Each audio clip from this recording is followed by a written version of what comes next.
Alright, today I want to do a little bit of swatching. These were sent to me by one of our art sisters, Atlanta. She did some swatching before on it. It's kind of like a poster board type paper. These are 72 colors, and I made my own swatching sheet in my watercolor. This is a watercolor pad. It isn't really made for you to keep it in there, so it's like coming apart. See, it's the glue's come undone. This is an unfinished picture. I'm still working on it.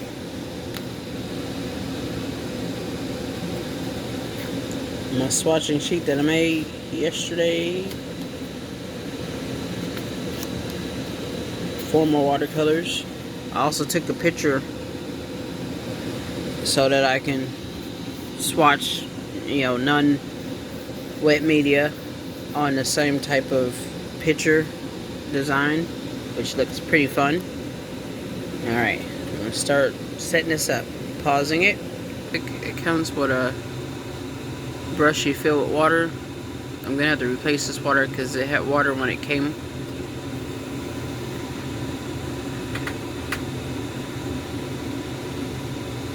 And I'm going to use this for whenever I gotta have to learn how to control and squeeze. Dap it with colors. I'm going to try this real quick before I replace it.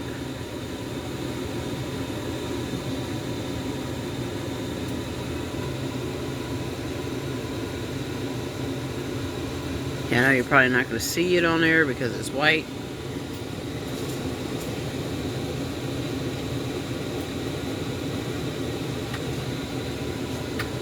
This color.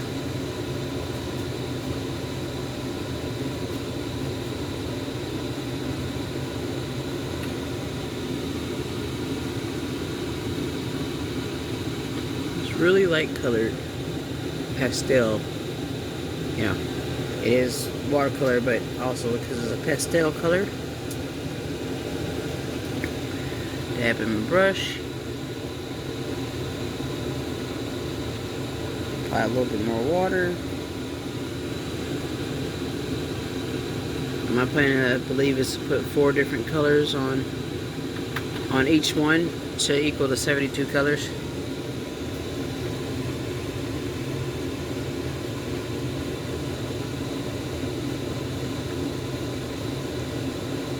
I want it a little bit darker.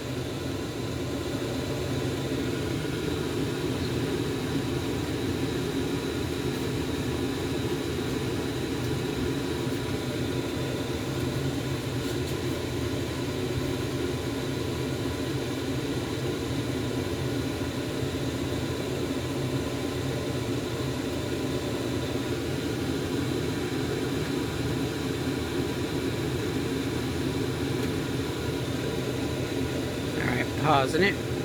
Okay, I replenished the brush with some distilled water after I rinsed it with a little bit of alcohol. So it's going to have a little bit of alcohol in it. Put a little bubble of water.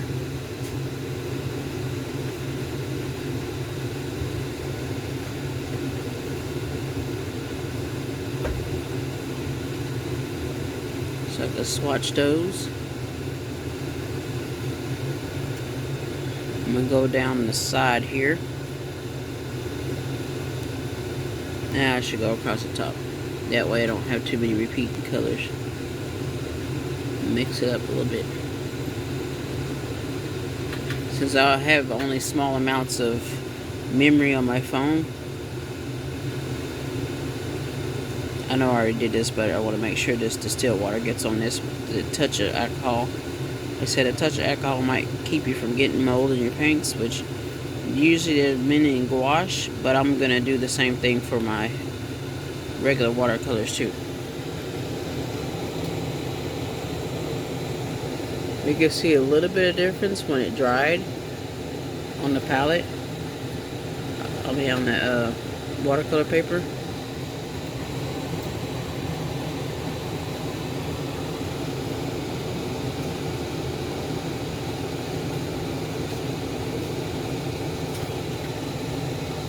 And I use the paper towel to get rid of the extra paint.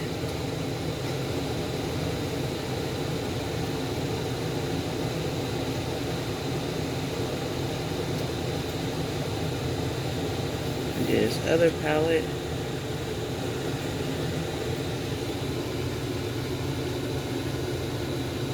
I have to remember to pause it between getting paint so I don't use up my data, the amount that I have for room for recording.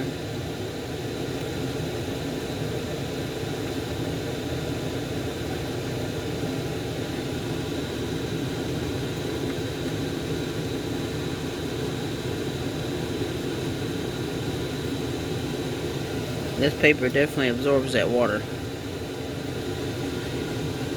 It's not made out of cotton, so it doesn't have as much absorption to spread like most watercolor paper with cotton would let it, spread a little bit. It makes you have to use it more like paint, like acrylic paint instead of like watercolor.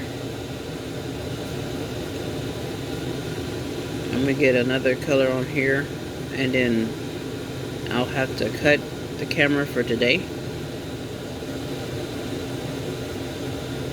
because I have to record little small sections. It's gonna be a lot of parts.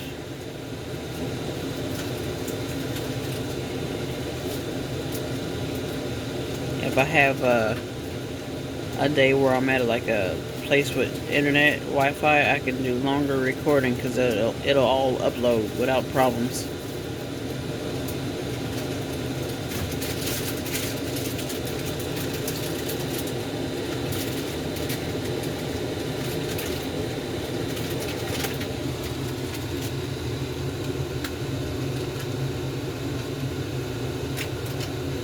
I'll have to go in and name each one of these sections, like individually, separately.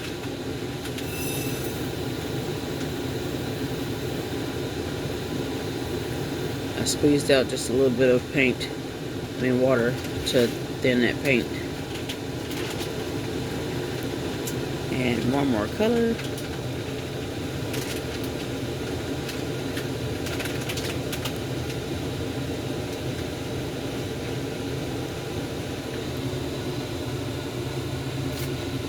This red looking one, a maroon looking one.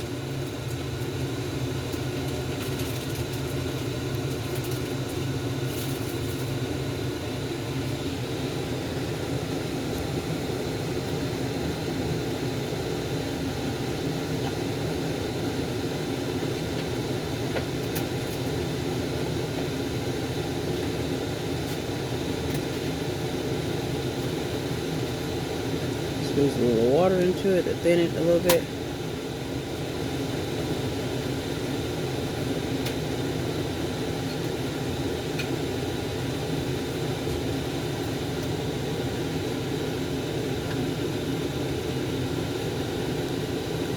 Just realized I'm still doing this one-handed, which is why some of the control is a little awkward because I'm not holding the paper still and stabilizing my own arms.